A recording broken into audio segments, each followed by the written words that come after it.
Hey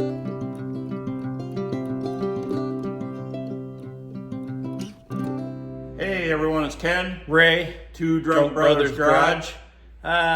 Day 2. Well, part 2. Part 2 of Big Bertha. Big Bertha engine removal, Yeah. extraction. Yeah. Taking the motor out. Pulling the motor out. There we go. Anyhow, enjoy. Yeah. Okay, so as stated in previous video, we had drained that last night. We're going to go ahead and get that, remove the radiator, remove the fan, remove the power steering, all the accessories. Get the alternator pulled off of here, unbolt the starter. I think we're going to pull the starter out down there. Detach the exhaust, and then do the bell housing bolts, get this guy pulled out of here. If we were, like previous stated, we're gonna try not to detach this from the front of the truck. We think we'll have enough room to yank it out. But we just gotta clean up a little bit from our mess yesterday and get rocking and rolling this morning on this guy. Okay, so I got the top radiator hose off. That's just a couple hose clamps. Got that bottom one loose. Getting up underneath to where it hooks to the engine underneath there, there's oil filter. So I think I'll just leave that one attached to the engine. Get it slid off of the radiator. But looking at this radiator, the bolts that attach it are down in here, which is behind this white grill piece. So I'm gonna pull, hopefully get this guy, that guy pulled out, get that trim piece out. And I think this white grill is just attached there and there on each side. That one looks like it's missing, one there, one there. So we'll get the white grill piece attached, and I think that bolt right there is holding the radiator in. So white grill piece has got to come out, trim piece across the top.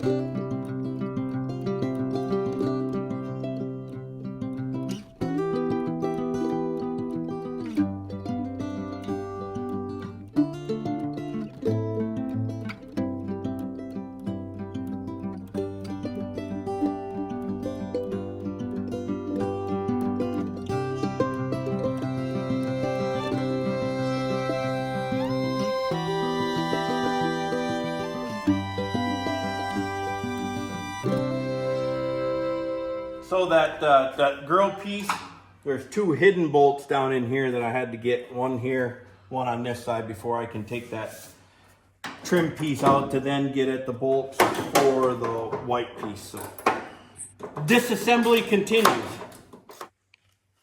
So we got that trim piece out. Kenny pointed out that I didn't really need to release it or remove it, but we went ahead and did it anyhow. But we also go ahead and put the bolts back in the holes. So we don't lose them. So we don't lose them. So we're getting old, so we remember where they go when we go to put this back together. So handy little tip if you're getting old like us.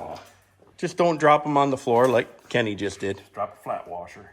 Okay, everyone, we got the radiator out. Now we're working on the alternator. Alternator, gonna do the 3 wires off the back. One's just a plug in. One's 2 other wires, and then one of the wires is coming up to the coil, So it'd be, and to a ground up here. So I'm going to go ahead and pull those off because we don't want those connected to the motor anyhow. So those will just be disconnected, laying back up here on the firewall. So we'll get the alternator pulled out next. Okay, so we got the fan removed. Alternator's removed. Now we're going to pull the power steering pump, and then we'll get underneath, drop the exhaust on both sides, and get that starter off back there. take this fuel line off. Yeah, disconnect the fuel line. Well, then we'll start disconnecting the things that attach it to the rest of the truck so we can get her pulled out of here. Just for safety precaution, we went ahead and obviously disconnected the battery because we're disconnecting all the electronics. Not the electronics, but the starter, the power cables to the alternator. But we are going ahead and laying out all the parts here on the back of Big Bertha. Might as well utilize the space, keep it from laying around the shop that's already packed full of stuff. So. All right, so I got the starter, the wires disconnected and tied up here to the firewall. I got the starter actually out. I ran the bolts back in the block just so we don't lose them. I don't know if you guys can see them down there. Starter's back there on the back of the truck. Kenny's over here cursing and bitching and moaning because I gave him the power steering pump because I knew, folks, I knew. So it's kicking his ass royally, which is kind of funny. But he's getting it now, maybe. But power steering pump next, and then we'll start disassembling or detaching other things. We got throttle linkage, fuel lines, exhaust. I think I'm going to get down there and do the exhaust right now on both sides while he's still fighting with this. And then we'll keep going. Power steering pump is out. Success for Kenny. That hose right there did not want to come off there, so we had to cut it. So we'll have to either, hopefully we have enough hose, or we're going to have to buy a new hose that goes to the gearbox. We'll figure that out. And I got the exhaust pieces down there loosened up. Not the manifold, not at the manifold, just at down there. There's a hose clamp down there, but they're still pretty tight. Got that. I did unplug that silver canister back there is the oil pressure unit. Unplug that. That's that cable right there. That blue cable is for the oil pressure. Got to do the fuel line now. And then check the back of the motor. We got a ground right there that needs to come off. And just check to make sure we got that linkage right there. Oh, that's a unique linkage there. I just realized that's fun. We'll get the throttle linkage disconnected and then do the bell housing bolts, figure out how we're going to hold the transmission up, and then figure out where the motor mounts are. There's 2 bolts here for this, and I didn't even start looking at the back yet to see motor mounts, but we'll go down there and take a gander here in a minute. Okay, so as of right now, we got the alternator, we got the power steering, we got the wiring harness loose to the coil, so there's no wires, excess wires. The only thing left we have, as far as we know, is motor mount, fuel line, and bell housing bolts. We got this line here undone for the brake, I guess it's vacuum for the brakes. Oh, there is another fuel line right here we'll have to take off. I just saw that. No, that just goes from the, that's PVC valve. Yeah. Never mind. That's just okay. Yep. We got the throttle disconnected, the linkage. Yep, the throttle's all springs up in there. Got the ground off from that bolt right there. And the main ground. One of the main grounds. The exhaust is loose. Down there, not here at the exhaust manifold, just right below it. There's a piece of pipe, but they're going to be a little tight maybe once we get the motor coming up. We are ready to get down there and see how this, we see the 2 bolts here for the front, and then it looks like the transmission is sitting on the cross member back there, and maybe we can get lucky and just pull it apart. Maybe we can just pull the bolts out Of the bell housing? Of the bell housing, and then that's what keeps the engine in there. So we're going to get down underneath there and investigate and see what we got to do, but we're getting pretty close. And we've decided that because we did have to take the grill out to get the radiator out, we think we got enough room Just to slide straight out. slide it. We're going to have to Push the truck back. yeah, but we can do that really easy. Yeah. Just push it back. We got a couple feet back there because we'll need to get the cherry picker in front, but might be better to just. We're going to use the overhead current. Thought we were going to use the overhead. Well, if we use the overhead, we just go straight up. But no, because I see. Get it, get it loose and then pull it back. I got you. All right. Well, we'll figure it out. Yeah, but if we just pull the truck back, use the cherry picker, I still think the overhead is going to be a better way than the cherry picker. Yeah. But that's just me. So we just got underneath there, and Kenny noticed those are the 2 bolts. Go ahead and keep wiggling those. Those are the front motor mount. Front motor mount bolts, folks. A little bit loose. And I'm wondering if we're going to be able to, because they're not hex head up top. They're rounded. No, they're hex head covered in crud. Are they? Oh, yeah. They're just covered in that crud that you were working with the power steering pump. 6. It's looking like 6 bell housing bolts. And then the motor mount up front. But other than that, there's no side motor mount bolts on this. We already disconnected. That's the oil pressure gauge right there. Nothing connected on this side. All right, everybody. So we have decided it's just going to be easier for us to, instead of pulling the bolts out of the bell housing from the transmission and trying to support this transmission up in here somehow, we think we're going to just drop the transmission, unbolt it from the bell housing, unbolt, get the drive shaft out of here, drop the transmission on the ground, roll it out from underneath here, and then we'll unbolt the cross member there, the half moon shape, unbolt the bell housing from that front motor mount and yank the motor out with the bell housing and clutch assembly attached to the motor, and then do it that way. All right, so I'm detaching the emergency brake handle here, and I'm going to take the gear shifter off so we can drop this transmission. I'm just taking that bolt out right there, that bolt right there, already disconnected.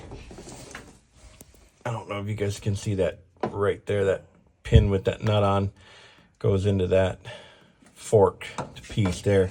So that whole assembly, I disconnected those 2 bolts right there. You can see they don't have the nuts. The nuts are laying in here. And right there's the nuts. I didn't need to take those out, but I did. So lessons learned. So I got the emergency brake cable disassembled. I got the 4 bolts out of the top of the shifter. I got it broke off of there. It's just leaning up there. I'm going to take some blue paper towels and stuff in the top so we don't get a bunch of dirt down inside of there. I'll grab those 3 springs off the front of that and just put them up there with the bolts. But that should be everything connecting it into the cab. I'm sure there's experienced mechanics watching this thinking that's not the way you do that, but it's the way we do it, which is not always the right way, but we get it done.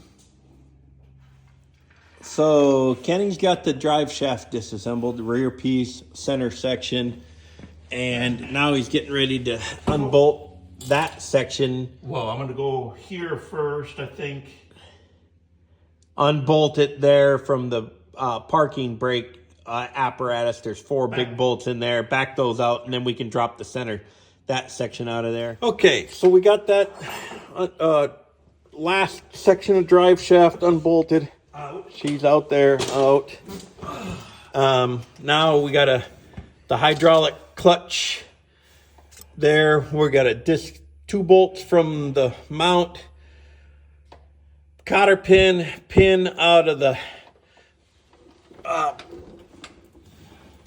pedal assembly or the clutch assembly, and then we got a spring here to spring up here to take off. This was a mount for the muffler that's just going to stay attached to that bracket. It'll come out with the transmission. Once we get this detached, then we got 2 bolts, 2 big bolts there, 2 big bolts over on this side, and the speedo cable. And oh yep, got this. Forgot to bring a big crescent wrench. Speedo cable right there. Okay, we got the speedo cable detached. We got the hydraulic clutch assembly unmounted. Got it zip tied up there so it's not in the way. And we're gonna pull the tools out, sweep the floor so we can get the jack underneath here and we don't have all this crud on the floor. But we got 2 bolts there, 2 bolts over there. Maybe get this transmission on the ground here shortly. Okay, so we got the transmission jack. Well, it's just a floor jack with this transmission mount thing that our brother-in-law left with us. So we got a ratchet strap holding it down. Okay, everyone. Part 2 day was a struggle. Big Bertha's Fighting us. Fought us, taught us, teaching us. We're learning, guys. Like we've said a long time ago, we're not mechanics. We just go about doing this because we like to. We like to. We're learning. We did not get the transmission pulled out. Nope. It is unbolted. Only 1 dowel pin on the passenger side, but we just cannot get it to break loose. We got all 4 bolts out. It's broke loose. We just can't get her started wiggling back. Not sure if we're missing something. And we're not sure exactly what transmission this is. It's a 5-speed, but it's a big, heavy cast iron. And the original transmission, looking at the data tag in here, was a Fuller 613, I think was what it said, which was a 13-speed transmission with the 2-speed rear end. The guy we got this truck from said he didn't think that this was the original transmission. So we don't know what we got. We're just, it's late enough in the evening. It's Kenny's last day before he's got to go back to work tomorrow. He's got a family gathering, so we're going to call it a night. I'll stop over one night this week, and after Kenny gets off of work, and maybe give it a couple hours here and there before the next couple days he's got off, that we can work full days. But for right now, this hopefully before he goes back to work. Yeah, we got a few weeks yet for that to happen. So hopefully this is done and wrapped up before then. Yeah. If not, it'll be rolled outside and we'll get her in October. Yeah. Which is going to start to get cold then, which is going to suck. Well, that's all right. Yeah. Anyhow, guys, thanks for watching. Yep. Please like, comment, subscribe. We would really appreciate it. Yep. Ray, Ken, Two Drunk Brothers Garage. Cheers. Cheers, brother.